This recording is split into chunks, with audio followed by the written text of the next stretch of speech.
আমি পদ্মজা, লেখিকা ইলমা বেহুরুজ। আজ পদ্মজা উপন্যাসের ৪র্থ পর্ব পাঠ করছি। দিনটাকে পদ্মজার অলক্ষণে মনে হচ্ছে। সকালে উঠে দেখলেও লাল মুরগিটার একটা বাচ্চা নেই। নিশ্চয়ই শিয়ালের কারবার। রাতে মুরগির খোপের দরজা লাগানো হয়নি। আর এখন আবিষ্কার করল দেয়াল ঘড়িটার কাঁটাটা ঘুরছে না। ঘড়িটা রাজধানী থেকে হানি খালামুনি দিয়েছিলেন। গ্রামে খুব কম লোকই হাত ঘড়ি পরে। দেয়াল ঘড়ি হাতে গোনা ২-৩ জনের বাড়িতে আছে। পদ্মজা সূর্যের দিকে তাকিয়ে সময় আন্দাজ করার চেষ্টা করল। পূর্ণা প্রেমা দুপুরে খেয়েই ঘুম দিয়েছে।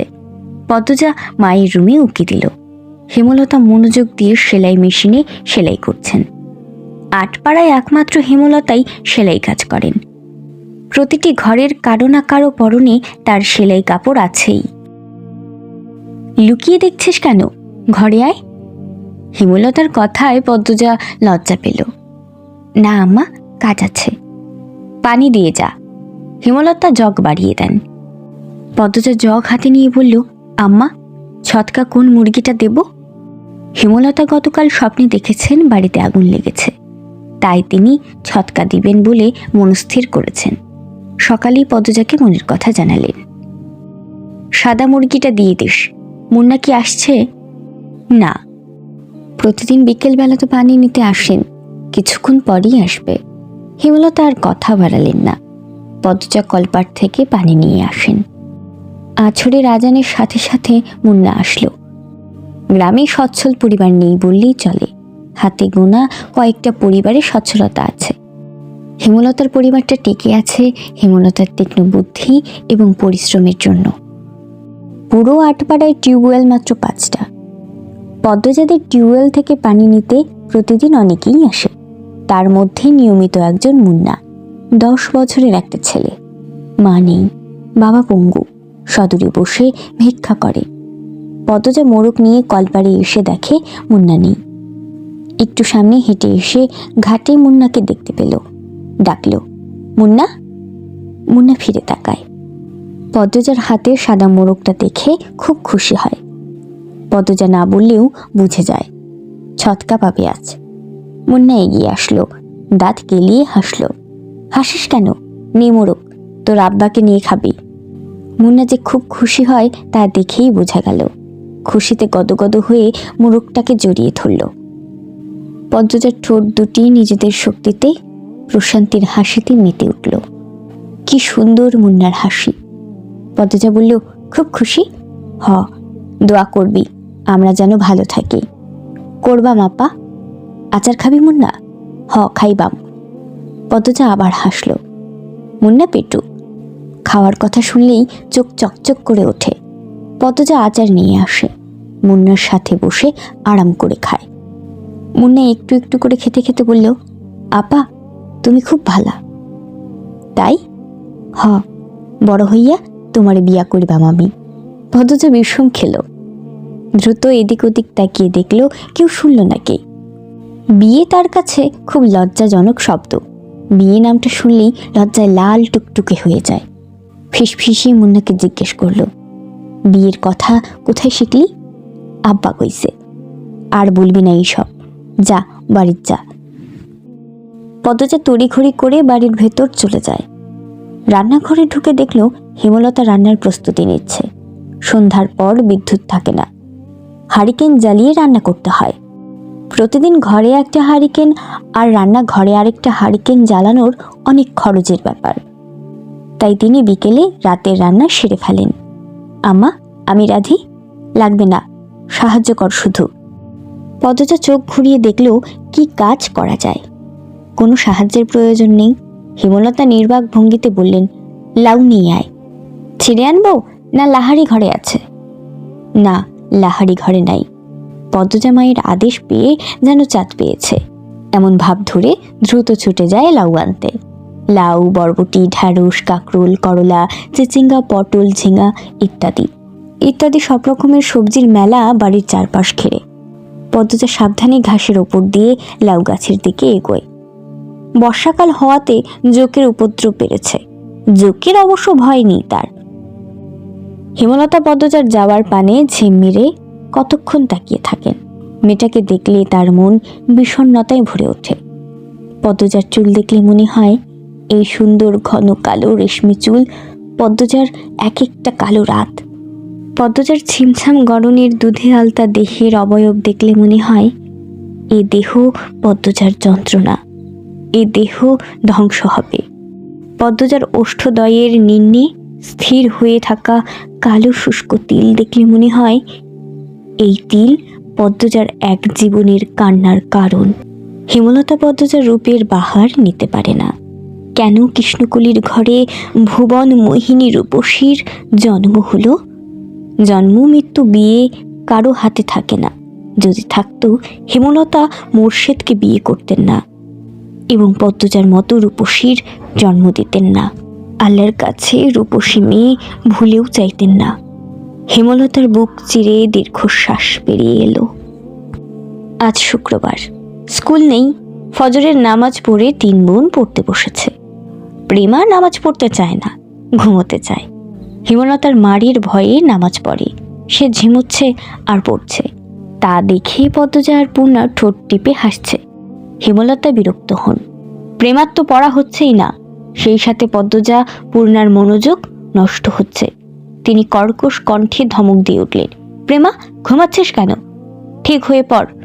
প্রেমা সংকুচিত হলো। চট করে চোখ খুলে ভয়ে তাড়াতাড়ি পড়া শুরু করলো। হেমলতা কিছুক্ষণ পর স্বাভাবিক গলায় বললেন, পড়তে হবে না, ঘরে গিয়ে ঘুমা।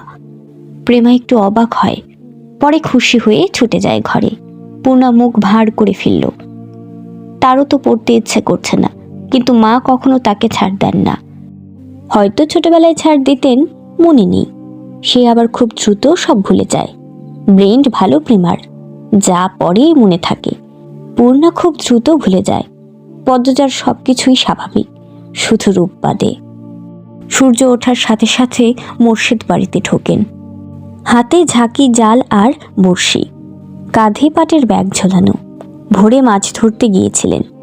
মোর্শেদ বাড়ি ফিরলে পূর্ণা আর প্রেমা সবচেয়ে বেশি খুশি হয়। মাছ খেতে পারে অনেক। অর্থের জন্য হেমলতা খুব কম মাছ আনেন। মোর্শেদ বাড়িতে যতদিন থাকেন ততদিন মাছের অভাব হয় না। মোর্শেদ বলার পূর্বেই পূর্ণা ও প্রেমা গামলা নিয়ে ছুটে আসেন উঠানে। মোর্শেদ কাঁধের ব্যাগ উল্টে ধরেন গামলার ওপর। পুঁটি, ট্যাংরা, পাবদা, চিংড়ি মাছের ছড়াছড়ি। হেমলতা ভারী খুশি হন। পদ্মজা লতা দিয়ে চিংড়ি খেতে খুব পছন্দ করে, আর প্রেমা পূর্ণা পছন্দ করে পাবদা মাছের ভুনা। মেয়েগুলো খুব খুশি হয়েছে মাছ দেখে। তিনি জানেন মোর্শেদ বাড়ি থেকে বের হতেই পদ্মজা ছুটে যাবে বাড়ির পেছনে লতা আনতে। হুনলতা, আমার আম্মারারে পাবদা ভুনা কইরা দিবা, সবজি টবজি দিয়া রাত বানা। আব্বা, আপনি বাড়িতে থাকবেন? তাহলে তো প্রতিদিনই মাছ খেতে পারি।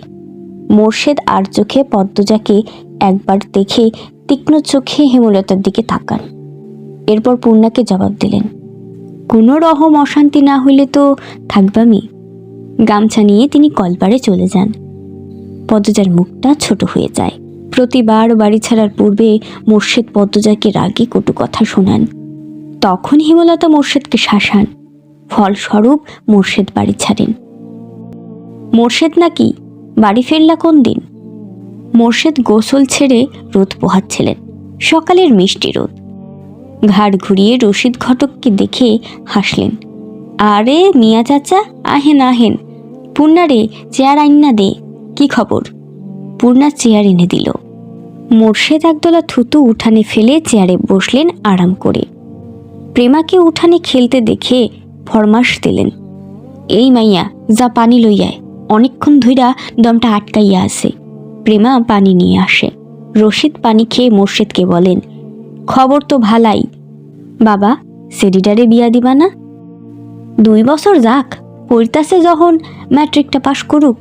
কি কন? মেজোটা না, বড়টা। তোমার বউ তো মরিছে লাহান, কোনো বায়ও রাজি হয় না। তুমি বোঝাও সেন, পাত্র খাঁটি হীরা, বাবা দাদার জমিদারি আছে। মোর্শেদ আর চোখে হেমলতা এবং পদ্মজার উপস্থিতি পর্যবেক্ষণ করলেন। তারা নেই, তিনি জানেন পদ্মজার ওপর কোনো রকম জোর জবরদস্তি তিনি করতে পারবেন না। এইসব তো আর বাইরের মানুষের সামনে বলা যায় না। মোর্শেদ রসিক ঘটককে নরম গলায় বললেন, থাকুক না, পড়ুক। মায়ে যখন চায় ছেড়ি পড়ুক, তাইলে পড়ুক। রশিদ নিরাশ হলেন। ভেবেছিলেন মোর্শেদ রাজি হবে। তিনি মেয়ের শ্বশুর বাড়িতে ছিলেন, এরপর বড় অসুখে পড়লেন, তাই মোর্শেদ বাড়ি ফিরেছে শুনেও আসতে পারেনি। আজ একটু আরামবোধ হতেই ছুটে এসেছেন অনেক আশা নিয়ে। কিন্তু মোর্শেদের জবাববন্দিতে তিনি আশাহত হলেন। কটমটে গলায় বললেন, যুবতী ঘরে রাখুন ভালা না, যখন বংশে কালি পড়ব তখন বুঝবা। হুনো মোর্শেদ, এই বয়সী মাইয়াদের স্বভাব চরিত্র বেশি দিন ভালা থাকে না। পাপ কাম এদের চারপাশে ঘুরঘুর করো, বেলা থাকতেই জামাই ধইরা দেওন লাগে। বুঝছো নি, তোমার বউরেও বোঝাও। রশিদ পাত্রের অনেক প্রশংসা করলেন, জমিজমা ঘরবাড়ি সবকিছুর বাড়াবাড়ি রকমের বর্ণনা দিলেন। ফলে মোর্শেদের মস্তিষ্ক কাজ করা শুরু করলো।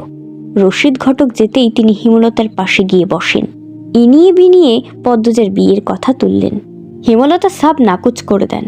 তিনি শান্ত কণ্ঠে বুঝিয়ে দেন পদ্মজার বিয়ে তিনি দিচ্ছেন না, আর মুর্শিদকে পদ্মজার ব্যাপারে নাক গলাতে না করেছেন। শেষ কথাটা বেশ কঠিন করেই বললেন, আগে বাপ হও, পরে বাপের কাজ করতে আসবা। মোর্শেদের তিরিক্ষি মেজাজ, তিনি রান্নাঘর ছেড়ে বেরিয়ে পড়েন। রগে রগে রাগ টকবক করছে। পদ্মজাকে বারান্দায় দেখে তিনি ঝাঁঝালো কণ্ঠে বলেন, সেরি যখন রূপ দিয়া নটি হইব তখন আমার ঠ্যাংও পাইবা না, এই সেরি মজা বুঝাইব। পদ্মজার চোখ বেয়ে জল গড়িয়ে পড়ে। হেমলতা রান্নাঘর থেকে বের হলেন মোর্শেদকে কিছু কঠিন কথা শোনাতে। পদ্মজা তখন দৌড়ে আসে, হেমলতার হাত ধরে রান্নাঘরের ভেতরে নিয়ে যায়। মোর্শেদ যতক্ষণ বাড়িতে থাকে তারও খুব ভালো লাগে। পূর্ণা প্রেমা কত খুশি হয়, বাড়িটা পূর্ণ লাগে। সে চায় না তার বাবা ঝগড়া করে রাগ নিয়ে বাড়ি ছেড়ে চলে যাক। হেমলতা রাগে এক ঝটকায় মেয়ের হাত সরিয়ে দেন। তার সহ্য হয় না মোর্শেদকে। মানুষের কথা দ্বারা নিয়ন্ত্রিত হওয়া বদমেজাজি একজন মানুষ মোর্শেদ। ভালোটা কখনো বুঝবে না, মানুষের কথাই নাচে, সারাক্ষণ মস্তিষ্কে একটা বাক্যেরই পূজা করে, মানুষ কি বলবে। মুষলধারে বৃষ্টি হচ্ছে। মাথার ওপর বৃষ্টি নিয়ে মোর্শেদ বাড়ি ফেরেন। মুখ দেখে বোঝা গেল তিনি খুব খুশি। হেমলতাকে ডেকে বললেন, 1 মাসের লাইগা ঘরটা সাইরা লাহারি ঘরে উঠা পড়ো। কিসের দরকারের জন্য? শুটিং করার লাইগা মতব্বর বাড়ির যারা আইছে তারার বলি আমরার বাড়ি পছন্দ হইছে। বিরাট অঙ্কের টাকা দিব কইছে, আমিও কথা দিয়ে আইছি, কাইলই উঠতে কই আইছি। হেমলতা বিরক্ত হতে গিয়েও পারলেন না। সত্যি অর্থের খুব দরকার। পদ্মজার সামনে ম্যাট্রিক পরীক্ষা, কত খরচ, কলেজে পড়াতে ঢাকা পাঠাতে হবে। তিনি মোর্শেদকে বললেন, টাকার ব্যাপারটা নিয়ে আমার সাথে আলোচনা করতে বলবা, নয়তো জায়গা হবে না। আরে বলা মনে, এখন সব গুছাইয়া লাও। পূর্ণা আড়াল থেকে সবটা শুনেছে। 7 দিন হয়েছে লিখন শাহ আর চিত্রা দেবী এ গ্রামে এসেছে, অথচ সে দেখতে পারল না। হেমলতা যেতে অনুমতি দেননি। পূর্ণা নামাজের দোয়ায় খুব অনুনয় করেছেন আল্লাহকে, যেন লিখন শাহ আর চিত্রা দেবীকে স্বচক্ষে দেখতে পারে। আর এখন শুনল তাদের বাড়িতেই নাকি আসছে ওরা। পূর্ণার মনে হচ্ছে সে খুশিতে মরে যাচ্ছে। এই মগা, আমাকে 1 কাপ চা দে তো। মগা ঝড়ের গতিতে চা নিয়ে আসে। লিখন চিত্রার পাশের চেয়ারটায় বসলো। এরপর মগাকে বলল, দারুণ চা করো তো তুমি। মগা কাচুমাচু হয়ে হাসল। ভাবে বোঝা গেল প্রশংসা শুনে সে ভীষণ লজ্জা পেয়েছে।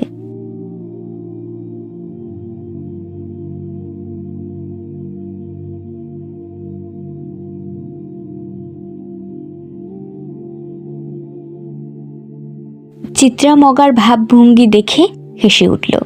চিত্রা হাসলে মগা মুগ্ধ হয়ে দেখে মাতব্বর বাড়ির কামলা সে।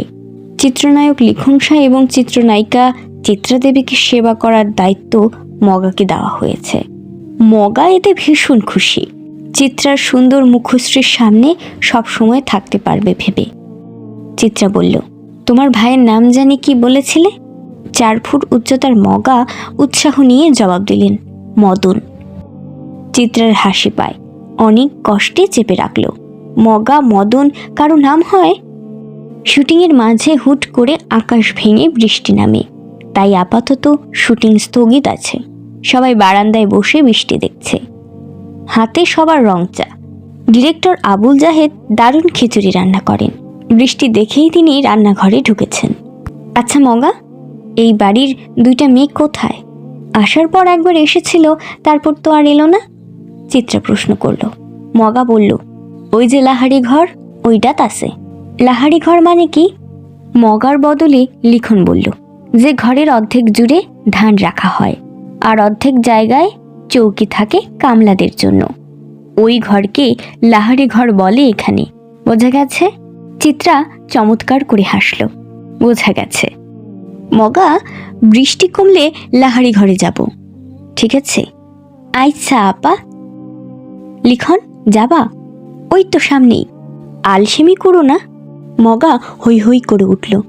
না না, বেটা লইয়া যাউন যাইতো না, বাড়ির মালিকের মানা আছে। লিখন মগার না করার ভাব দেখে ভীষণ অবাক হলো। চিত্রা প্রশ্ন করল, মানে কেন? বাড়ির বড় সেক্রেটারে তো আপনারা দেখেন নাই? আগুন সুন্দরী। এই লিখন ভাইয়ের লাহান বিলাই সুখা। সেক্রেটারি স্কুলে ছাড়া আর কোনো হানিয়ে যাইতে দেয় না। বাড়ি দিবার আগে কইয়া রাখছে লাহারি ঘরে বেটা মানুষ না যাইতে। এই সেরি লইয়া বহুতটা কিচ্ছা আছে। চিত্রা বেশ কৌতূহল বোধ করল। লিখন তীক্ষ্ণ ঘোলা চোখে লাহারি ঘরের দিকে তাকালো। 1.5 দিন হলো এখানে এসেছে। উঠানে শেষ মাথায় থাকা লাহারি ঘরটা একবার মনোযোগ দিয়ে দেখা হয়নি। সামনের দরজাটা বন্ধ। 2টো ছোট মেয়ে এসেছিল ঘরটার ডান পাশ দিয়ে। ঘরটার ডানে বামে পিছনে গাছপালা। বাড়িটা পুরনো হলেও দারুণ। তবে এই মুহূর্তে তার অন্য কিছুর প্রতি তীব্র কৌতূহল কাজ করছে। উপন্যাসটি ভালো লাগলে একটা লাইক করবেন, কমেন্ট করে জানাবেন। পরবর্তী উপন্যাস শোনার জন্য চ্যানেলটিকে সাবস্ক্রাইব করে পাশে থাকবেন। ধন্যবাদ।